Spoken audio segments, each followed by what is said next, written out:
Bharatiya Janata party કેન્દ્રની team અમારા નડ્ડાજી, આદરણીય મોદી સાહેબ, અમિતભાઈ, ગુજરાત પ્રદેશ ભારતીય જનતા પાર્ટીના અમારા અધ્યક્ષ, એના અમારા મુખ્યમંત્રી શ્રી અને ભારતીય જનતા પાર્ટીના વરિષ્ઠ આગેવાનોનો સૌનો અંતઃકરણપૂર્વક આભાર માનું છું.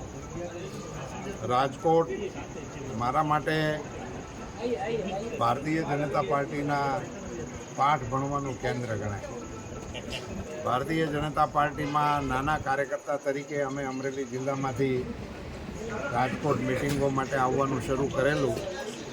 મુરબ્બી ચિમન કાકા, ચકુભાઈ, આંજી બાપાભાઈ, બધા આગેવાનોને મળવાનું થતું હતું અને એમની પાસેથી અમે પાર્ટીનું કામ શીખી અને પાર્ટીનું કામ કરતા થયા હતા. જે નગરમાંથી મોદી સાહેબને લડવાનો અવસર મળ્યો હોય, જે નગરમાંથી પાર્ટીએ મને લડવા માટે તક આપી, એ માટે પાર્ટીનો આભાર માનું છું.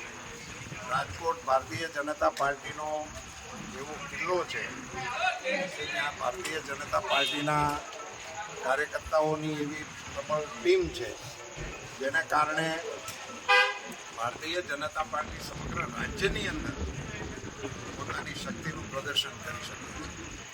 ખૂબ કસાયેલા, નીવડેલા કાર્યકર્તાઓની ખૂબ મોટી ફોજ છે. મારા માટે સૌભાગ્ય અને ગૌરવનો વિષય છે. પાર્ટીનો ખૂબ આભાર માનું છું. રાજકોટના સૌ કાર્યકર્તાઓ, અમારા પ્રમુખશ્રી, મને અહીંયા, હું તો એરપોર્ટથી જવા માટે દિલ્હી આવતો હતો, તો અહીંયા મને સામા મળ્યા, મારા જૂના જોડીદાર ટપ્પાઈ મળ્યા, એટલે શુકન થયા મને એરપોર્ટ ઉપર. અને સગળી ટીમ લો, અમારા માનનીય ધારાસભ્યશ્રીઓ પણ પધારી ચૂક્યા. સગળી ટીમ સાથે મારે પાર્ટીના કાર્યકર્તા તરીકે ખૂબ કામ કરવાના અવસર મળ્યા. હું અહીંયા નગરપાલિકાની ચૂંટણીથી માંડી ધારાસભા અને સંસદની ચૂંટણીઓમાં પાર્ટીના કામ કરવા માટે અહીંયા અવારનવાર આવતો જ રહ્યો છું.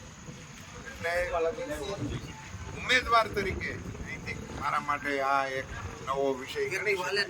અન્યથા તો આ મારું ઘર પણ ગણી શકાય. સાહેબ, જે રીતના એમ્સ આપી છે, ઇન્ટરનેશનલ એરપોર્ટ આપ્યું છે, કઈ રીતના સંચાલન પ્રચાર રહેશે તમારો, કેવી લીડ રહેશે? હું એમાં મારું કશું એડ કરવાના મતનો નથી. નિકાલસ રાજકોટની અહીંની જે પરંપરા છે, અહીં કસાયેલી ટીમ છે ને કેળવાયેલા કાર્યકર્તાઓ છે, એટલે એ જે કહેશે એટલું અમે કરીશું. બાકી પાર્ટીના માર્ગદર્શનમાં અમે આખા રાજ્યની ચૂંટણીઓ લડીએ છીએ, એમ અહીંની ચૂંટણી પણ લડીશું. ઉમેદવાર તરીકે હવે હું મારું નામ બોલે, નહીંતર હું અહીંયા આવીને ઉમેદવાર